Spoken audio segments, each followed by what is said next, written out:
Hey guys, what's up? It's Patrick here, and today I'm bringing you guys a brand new video all about a big change coming in the new Clash of Clans update.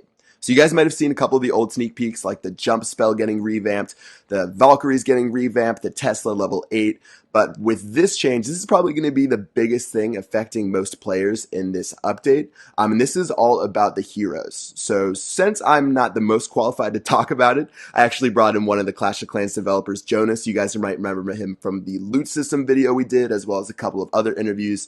So first of all, Jonas, thanks for taking the time to come hang out on my channel and talk about this. And how is the update going? Is everything going smooth? Yeah. And thanks for giving me the chance to talk about this. It's going to be, overall, it's quite a complex change that's going on here. But I think it's, this is going to be one of a really unique chance to try to make the offense and defense battle balance in the Clash of Clans battles a lot better. So, yeah, like. The heroes have been something that we've been thinking about for a long time at the Clash Dev team. We're quite fond of them, of course, and I think a lot of the players are as well. We feel that they're very unique, fun, satisfying units to take with you into the battle.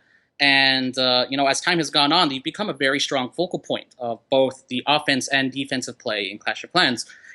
Getting the heroes where you want to be on offense and to deal some very heavy damage is a key part of a lot of different attack strategies, as well as trying to get them manage their defensive capabilities as well on attack. Right, and sometimes it's not the most fun, and it doesn't provide for the most fluid gameplay experience when you have to drop barbarians over and over to try to lure them out, and then drop some witches, drop some wizards. It really does just take 30 seconds out of your attack when you're just focusing on those Oh, two you players. can do it in 30 seconds. I'm impressed. You can take to me about a minute. But actually, no, this is a very important part of it. And on defense, a big thing that we've been thinking about is that the heroes really aren't living up to their potential on defense just because the most effective strategy that people have come up with is just to take them out of the battle before they even have a chance to start. So, Right. you have this thing, yeah, and where you just put in some troops and then you get their attention and you drag them all the way out to the corner of the base, deploy some troops there, take care of them, and then, your battle is going to be much easier because of that. However, it would be a lot nicer, a lot funner if you didn't have to do that. You could just go straight into the battle, and there was, you could rely on there being a better balance on offense and defense between the heroes and the other troops. So one of the biggest changes that we've made to the heroes right now is that, and don't get too worried. We've been doing very careful balancing of this, but the heroes can no longer be lured out on defense. So basically, there's this sort of territory that's anchored on the center of the platform. And in this territory, the heroes will engage and attack units. However, they'll only chase them up to the edge of this territory, and if they can no longer fight the units within their zone, then they'll go back to the platform to wait for another chance. So basically, the heroes don't chase units out recklessly anymore. There's not going to be this element of luring heroes out to try to take them out of the fight. Yeah, so I mean, if you're going to drop a barbarian, you might drop it nearby. Say like you're trying to lure out the barbarian king. If I drop my barbarian, you guys might notice like on the video right here, he'll get like question marks above his head, which means you're sort of nearing his territory, and he'll actually start sticking around that area waiting for you to get closer. But let's say you alert him and you get your barbarian inside and you actually have the king with his exclamation points above his head. So when Yeah. that troop dies, if you drop a troop on the other side of the map, even though he was previously alerted, he's not just going to run all the way over there for you to take him out. He's still going to stay in his territory. And he's sort of like we were talking about previously, I think yesterday, we talked about how they're sort of going to be like almost like a defensive building, like a tower. They're going to have their Yeah. territory. They're going to attack. They're actually going to provide some usefulness on defense. Yeah, and at the same time, you can bet that they're going to be getting some support from their defensive towers as well. So sort of no more free lunch in terms of killing the heroes. However, to try to balance this, one of the things that we've done, and this affects both the offense and the defense, is that we've actually taken a close look at the base stats, the hit points and the damage for both the king and the queen. And another thing that we've noticed with the heroes is that on the very early levels, like say 1 through 10 or so, the heroes have felt a bit weak. Like, we like the fact that the heroes feel like this dominating presence, the king and queen of your army, when you're taking them out into the battle. However, when you have heroes that are around level 5 or so, you sort of feel like, there's not much you can do. So in the addition of the abilities getting a big boost, we've increased the base hit points for both the king and the queen, and the base damage for the queen as well. We didn't do it for the king, but we'll get to that in a second.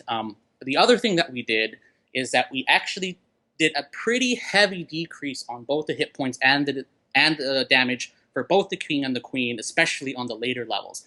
And the main reason for this is because now that the heroes are going to be an active part of the defense, it would be a bit too daunting to try to approach as an attacking army. Like if you think about there being a defensive tower in the base that has 5,000 hit points and some several hundred damage per second, it's not gonna be a very easy challenge for you. So basically, we've toned down the stats so that they're a bit more appropriate when you're engaging the heroes on defense. But to compensate for that, we've been really focusing on making the abilities stronger, making the abilities more unique, and making them a lot more important.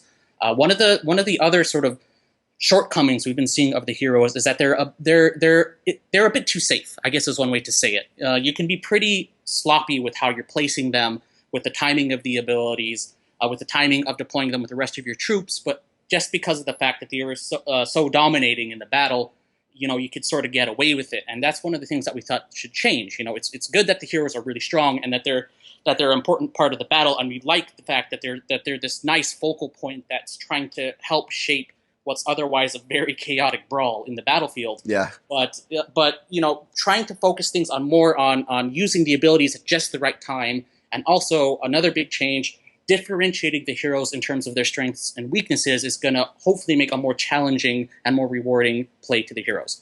Right. So, I mean, the Barbarian King is sort of going to be seen as a tank, I think, like they're going to say in the release notes, whereas he's going to have a ton of hit points, as well as they're going to regenerate. Did you mention that they're going to regenerate hit points upon activation of their abilities? Yeah, actually, this is one thing that both of the heroes now get, because, like I said, both of them have had pretty significant hit point reductions in the later levels. Part of the counterbalance to this, to help the attackers keep an edge with their heroes, is that when you use the ability for either the queen or for the king, they will instantly gain back some of their missing health. So at the same time, both the king and the queen are also going to be now getting a damage boost, so you're going to have to think carefully about when you use their ability. If you're going to use it in a more defensive mode to try to regenerate some hit points to maybe keep them from getting taken out when they get into a tough spot, or if you're going to try to wait for that perfect time to maximize their damage. So like you said, the king now is really going to be specialized as a tank, and this felt like a very natural choice for us, especially because the king, you can, if you're very diligent, get the king all the way back at Town Hall 7. I guess most people probably have him at Town Hall 8. Right. And at that level, you don't really have this strong sense of damage control in the battle that maybe you didn't do in Town Hall 9 or Town Hall 10 when you have these high-level golems. So the king is sort of giving you an early chance to try to utilize damage control well in your armies. And like I said, even though his hit points are lower, his healing ability now is so significant that if you utilize his healing ability to the very most, at every single level, the king now has the potential to take more damage than he ever had before. So he's really going to be an important unit in terms of controlling damage, but to compensate for this, his damage output, his damage per second, has actually been quite significantly reduced. And while he still does get a damage boost when he uses his Iron Fist ability, it's not going to be nearly as powerful as it used to be. However, to help with this damage control, he's also going to spawn twice as many barbarians. So you're going to find the ability has a bit of a different feel. It's going to be more in terms of trying to keep the fray going. So I guess there's one final note when it pertains to heroes on offense, and that's the fact that, I guess, talk about the rage spell and what effect, or I guess what changes are going to be coming in this update as far as their effect on heroes. Okay, this is another very important part, and this is actually related. It's very, very relevant to the queen, in fact. So if we want to touch on the queen very briefly, she's had changes that are the sort of counterpart to the change that we did for the king. So now the queen, her hit points are quite a bit reduced, even compared to how she was before. However, now she is getting this very strong, like these sort of high damage flaming arrow shots that she's going to get, only available to her when you're using her ability. And this is now going to be her peak damage output. And in the lower levels, it's now going to allow the queen to do more damage than she ever used to be able to do in the old version of the heroes, even under rage. However, part of, I think, what made the hero such a sort of sloppy and a bit too safe option to use on offense in the past is just the fact that the rage spells were so powerful. And we've sort of felt that if we want to push the focus of the heroes into a more challenging mode where you have to use the abilities well and use their strengths to their utmost while trying to mitigate their weaknesses, The rage spell sort of in a way can kind of undermine that, just like it would have been if the healing spell was too powerful. Maybe some of you know this. I don't know if a lot of you know this, but actually healing effects that come from the healing spell or that come from the healer are actually significantly reduced on the heroes. It's always been this way. Basically, the reason is for most normal units, you're dealing with pretty low stats. You're dealing with damage per second in the tens. You're dealing with hit points maybe in the hundreds. So these effects, spell effects, and healing effects are a bit amped up. But when you're dealing with heroes, when you have the damage per second in the hundreds and hit points in the thousands, they're sort of not quite appropriate anymore. So the healing has always been reduced, and now we're going to do the same for the rage, so that rage effects are also reduced.